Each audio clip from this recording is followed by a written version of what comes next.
ميكانيك اوتو، معلومه اختصاص الميكانيك.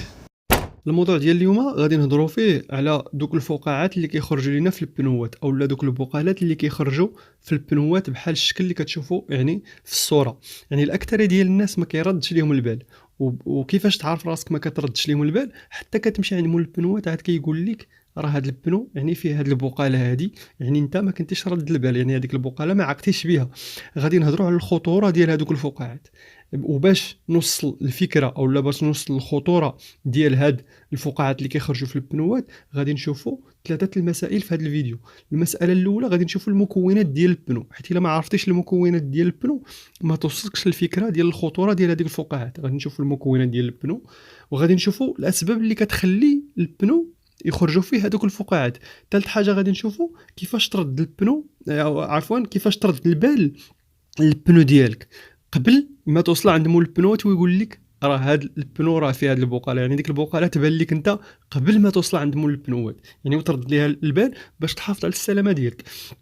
كما قلنا الحاجه الاولى غادي نشوفوا هي المكونات ديال البنو مناش كيتكون. هاد البنو الا شفناه من على برا تيبان بنو عادي، ولكن هو راه كيتكون من عده طبقات في الصنع ديالو.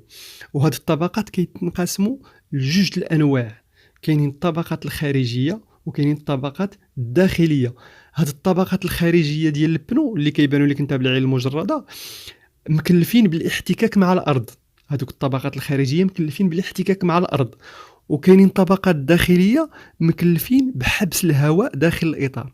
دوك الطبقات اللي لداخل تيحبسوا لينا، مكلفين غير باش يحبسوا لينا الهواء ما يخرجش لينا على برا. يعني كاين جوج الانواع، وكل نوع مناش كيتكون. بحال النوع الاول تيتكون لنا من الطبقات ديال المطاط، يعني الواجهه اللي كتحك لينا مع الارض تيكون لنا من الطبقات ديال المطاط. والنوع الثاني اللي هي يعني الطبقات الداخليه كتكون لنا من بطانه داخليه، واحد البطانه داخليه اللي كتحبس لنا الهواء داخل الاطار. وهذيك البطانه الداخليه كتبعها واحد الطبقات ديال الانسجه. هذه الطبقات ديال الانسجه مكونه لنا يعني اولا مصنوعه لنا من خيوط فولاذيه، خيوط ديال الحديد. هذوك الطبقات ديال الانسجه يعني مصنوعه لنا من خيوطه ديال الحديد. يعني هادو هما المكونات ديال البنو راه باينين. يعني كاينين يعني طبقات خارجيه كما قلت، وكاينين طبقات داخليه.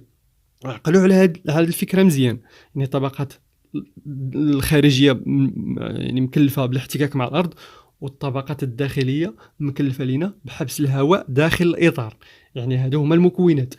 ثاني حاجه غادي نشوفوا اللي هي الاسباب اللي كتخلي البنو يتبوقل او لا يخرجوا فيه دوك الفقاعات.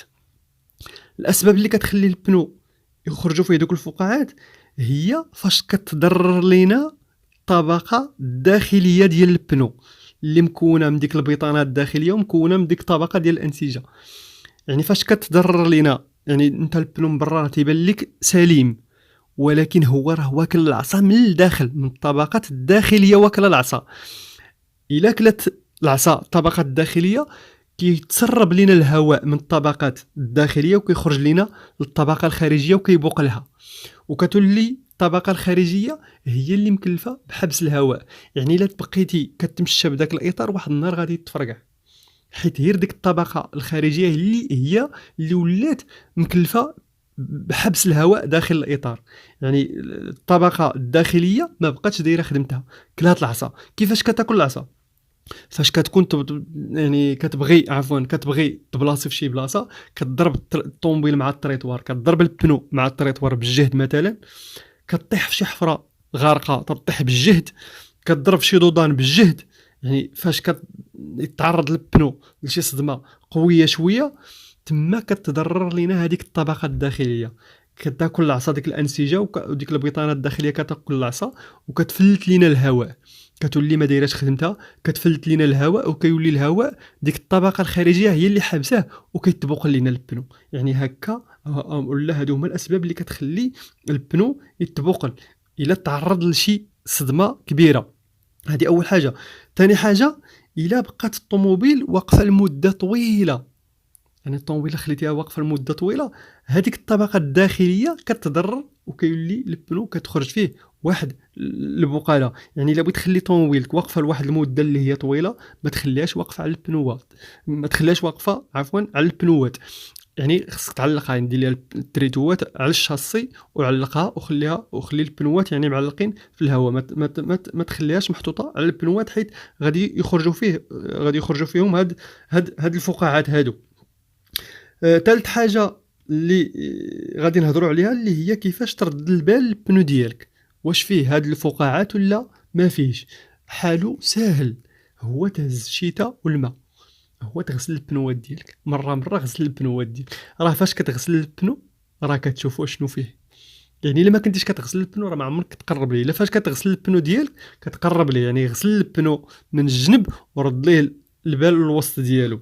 وللذكر، فهاد الفقاعات اللي كيخرجوا في البنو راه ما كيتصلحوش.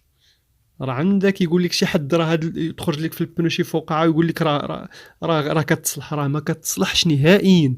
الا قال لك شي واحد كتصلح راه كتلعب بالسلامه ديالك. هذا ما كان، والسلام عليكم.